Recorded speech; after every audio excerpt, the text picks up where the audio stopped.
Hello ladies and gents, what is up, Ghost here, and today I've got some Battlefront beta gameplay for you guys. I was lucky enough to gain access to the beta early, so I've been having a couple of days of playtime here, but for any of you who haven't yet got access to the beta, you will be able to today, and I believe around the time this video actually goes up and you're watching this, I think you should be able to actually download the beta on all platforms and play it, and that will be running until the 12th of October.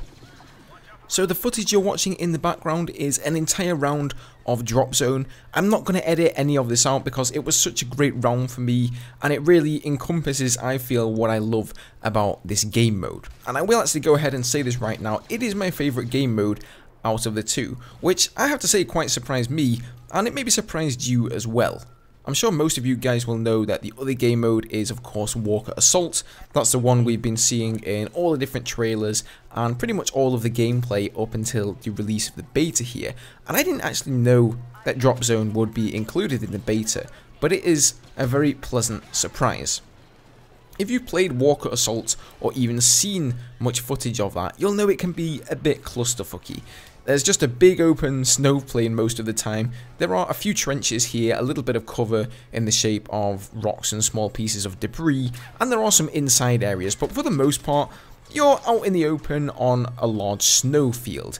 And then you've got all the vehicles, the AT-STs, the AT-AT going on some ridiculous kill streaks. I'll show you guys that in another video perhaps. And then you've got the TIE fighters in the air, the X-Wings giving you trouble. There's just so much stuff that can kill you, and honestly, even though it's only 20 versus 20, which isn't really much if you compare it to, you know, 32 versus 32 in the case of Battlefield, it just feels like there are so many enemies and gunfire incoming in your direction all of the time. Now Drop Zone, on the other hand, is 8 versus 8, and there are no vehicles, so you can really play this game mode much more tactically, in my opinion, than you can actually Walker Assault. Also, it's a completely different map. This is set on the planet of Sullust, and as you can see, there is cover everywhere. You can get up on all of those rocks. You guys saw me just using the jump pack then, and I would say this is one of the most important gadgets or items, or whatever you would like to call it, that you're going to need for this game mode. You won't be able to unlock it straight away. You will have to rank up a little bit and save up a few credits, because I think it costs 2,500 to actually unlock that bad boy. But once you do, oh boy, you are not going to want to put this thing down. It allows you to reach unreachable places. So all of these rock formations you can see around me here, you can get up on top of those. That ship over there, that white thing in the middle, you can get on top of that and use that as a vantage point.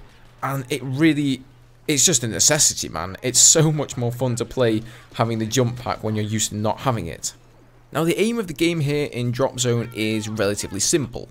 Every now and again, a new pod will drop in, and it is your team's job to capture the pod. So similar to capturing an MCOM on Rush in Battlefield, you go over, you hold E, and then you have to defend it for a certain amount of time until it is fully captured. You'll see the little circle there around the defend icon, and once that circle fills up, just like a conquest flag, you will capture that pod. Whichever team captures the most pods wins the round. Now, to go along here with my favourite game mode, I'm actually running what is currently my favourite loadout. Now, the blaster I'm using is the DLT-19. I'm sure many of you will have heard about this already from other people. Everyone seems to be calling it the LMG of Star Wars Battlefront. And actually, a lot of the weapons and the blasters in the Star Wars universe were modelled on old World War II weapons.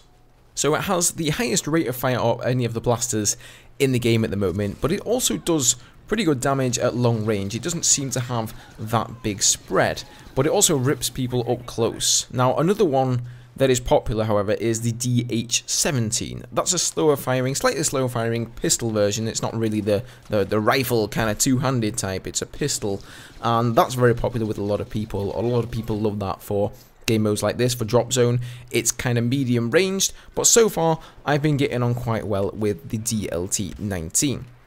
And coincidentally, it just so happens to be the most expensive of all of the blasters. So once again, like the jump pack, it's going to set you back about 2,500 credits, which will not take you all too long to rack up. You just play a few rounds and you'll be there in no time. But if you're looking for a blaster, it's well worth saving up for.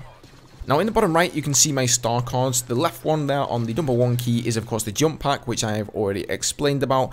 Now on the number 3 key we have the cycler rifle, which is essentially the sniper rifle in Star Wars Battlefront. Only it's on a 15 or 20 second cooldown. So you can equip this thing, you can fire it once, and then it goes on cooldown. Now it will one-shot anyone in the head at any range, but it won't one-shot people in the body. It does about 80 to 90 damage on medium range on, maps like this, for example on Drop Zone, but if you're playing on Walker Assault on Hoth and you snipe somebody from a long distance, it may only do 50 to 60 damage. But even so, then you can finish them off with your blaster. And you're going to see me using this to get an awesome headshot. I think we got one coming up here. This jump pack guy, boom, in the head there with the jump pack. I couldn't believe I actually pulled that off, man. You can see how fast you actually move when you've got that jump pack behind you. And then the other star card that you can see on the number 2 key here is the personal shield. So this gives you shield from blasters for a certain amount of time, but you aren't invulnerable. At first I thought it was actually like an invulnerability shield, but it won't protect you from kinetic damage. So the cycler rifle fires an actual kinetic shot. It won't protect you from that.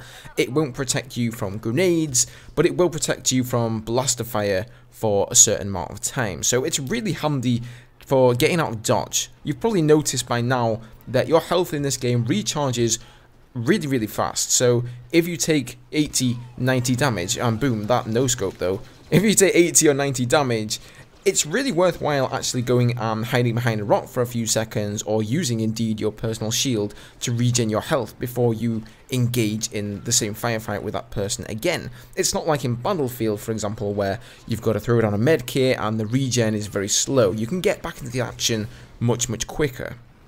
So there you go guys, we're coming to the end of this round now. Those are some of my recommendations for loadouts. So if you're starting playing the beta today, you're wondering what you should unlock first, then hopefully you'll agree with some of my recommendations here, and let me know how you're getting on and how you're liking the game.